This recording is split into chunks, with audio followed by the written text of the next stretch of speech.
Bonjour Hervé. Bonjour. Pour le second tour de ces départementales, l'UMP réaffirme sa stratégie du nini et Nicolas Sarkozy vient encore une fois de le répéter. Là où ses candidats sont éliminés, l'UMP n'appelle à voter ni pour le PS ni pour le FN. Ça veut dire abstenez-vous, si j'ai bien compris. C'est ce qu'on croit comprendre. Oui, les centristes, pourtant alliés avec l'UMP, désapprouvent cette stratégie. Votre parti pris face au Front National, la droite doit enfin clarifier sa ligne. Oui, c'est vrai qu'il n'y a pas besoin d'avoir des dons de voyance particulière pour savoir que la droite va gagner cette élection dimanche prochain, parce que le résultat du deuxième tour, il est inscrit dans celui du premier. L'UMP et les centristes contrôleront, on le sait, dans une semaine, la majorité des départements. Ce qu'on ne sait pas encore, c'est combien, dans quelle proportion. Voilà pour ce qui est clair.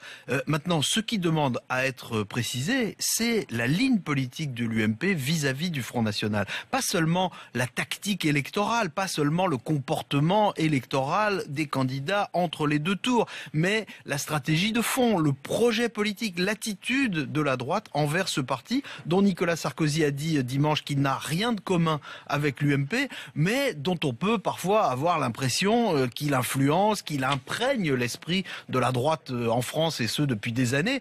Face au Front National, l'UMP ne peut pas triompher sans clarifier. Qu'est-ce qui vous fait penser que cette fois, les dirigeants de l'UMP vont aller vers cette clarification, puisqu'ils viennent de réaffirmer le nini? Alors, il faut être clair, le nini, ce n'est pas un choix politique, c'est même tout le contraire. C'est un subterfuge qui consiste à ne pas choisir.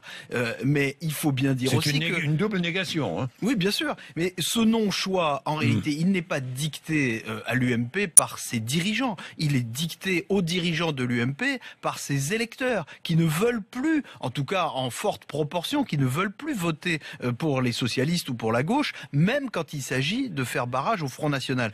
Jusqu'ici, c'est souvent l'hypocrisie qui a dicté l'attitude de l'UMP vis-à-vis du Front National, parce que les chefs de parti et les élus se disaient que, en tergiversant, ils pouvaient quand même avoir besoin des voix de Madame Le Pen pour battre la gauche. Bon, aujourd'hui, tout a changé. La droite, elle va disputer 510 duels en France dans des cantons contre le Front National, alors qu'elle va en disputer 670 à peu près contre le Parti Socialiste. Ça veut dire que l'UMP n'a plus un adversaire principal qui serait le PS et un deuxième adversaire qui serait le Front National. Ça veut dire que l'UMP a maintenant deux adversaires principaux, le Front National et le Parti Socialiste. C'est cette réalité-là qui impose de soi-même la clarification. Donc si ce n'est pas pour des raisons morales, l'UMP doit le faire pour des raisons de survie. Alors, d'après vous, quelle devrait être l'attitude des dirigeants de l'UMP entre leurs électeurs qui refusent le Front républicain, en tout cas en forte proportion, et le Front National qui veut battre l'UMP?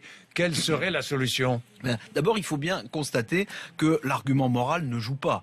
Ça ne marche plus à supposer que ça ait marché. D'ailleurs, on voit que beaucoup des candidats du Front National qui sont accusés d'avoir tenu des propos scabreux ou racistes pendant la campagne sont au deuxième tour. Donc ça prouve bien que ça n'a pas beaucoup d'effet. Les dirigeants de la droite, en fait, ils doivent essentiellement dire et démontrer que le projet politique du Front National est éloigné et même contraire à celui de l'UMP, comme d'ailleurs à celui du PS. En réalité, le projet du Front National, il est en gros d'extrême droite sur la plupart des sujets de société et très à gauche sur les sujets économiques. Donc, ce que doivent faire les dirigeants de la droite, c'est plutôt souligner leurs différences avec le Front National, plutôt que de chercher toujours des ressemblances. Par exemple, sur la laïcité, comme on l'a vu encore récemment, sur la laïcité, le Front National a une vision agressive et répressive qui n'est pas dans l'ADN de la droite républicaine. En fait, le Front National, il a toujours été le parti de l'antigaullisme et il est à l'opposé des valeurs humanistes de la droite libérale. Donc l'UMP, tout simplement, c'est un parti conservateur et face au Front National, il doit avoir l'instinct de conservation. Oui, on sait que cette bataille de stratégie oppose Nicolas Sarkozy à Alain Juppé et qu'elle peut être déterminante dans la primaire qui désignera le candidat de l'UMP. Est-ce que aujourd'hui, bon, il est tôt, l'un vous paraît mieux placé que l'autre? Sur ce sujet, en tout cas, disons que la posture d'Alain Juppé est plus morale et celle de Nicolas Sarkozy plus habile. Ils ont tous les deux une légitimité contre le Front National. Alain Juppé se réclame de Jacques Chirac qui, après pas mal d'atermoiements quand même, on l'a un peu oublié aujourd'hui, mais il y en a eu. Jacques Chirac avait fini par refuser tout accord avec l'extrême droite. Nicolas Sarkozy, lui, il est le seul à avoir fait baisser significativement le Front National en l'affrontant clairement en 2007. Mais une fois qu'il a été élu, le Front National est remonté à la vitesse grand V.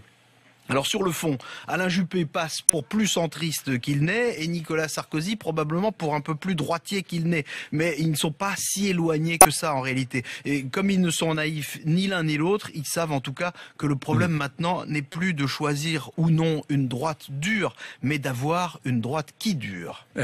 Merci Hervé Gattegno. Je voudrais préciser que hier matin, j'ai reçu Marine Le Pen et je lui ai posé la question, je lui ai demandé si elle accepterait un face-à-face avec Nicolas Sarkozy. Elle a dit oui. On parlait de clarification. Mon objectif était clair, mettre face à face Marine Le Pen et Nicolas Sarkozy pour que les choses soient claires. Malheureusement, Nicolas Sarkozy a refusé dans l'après-midi.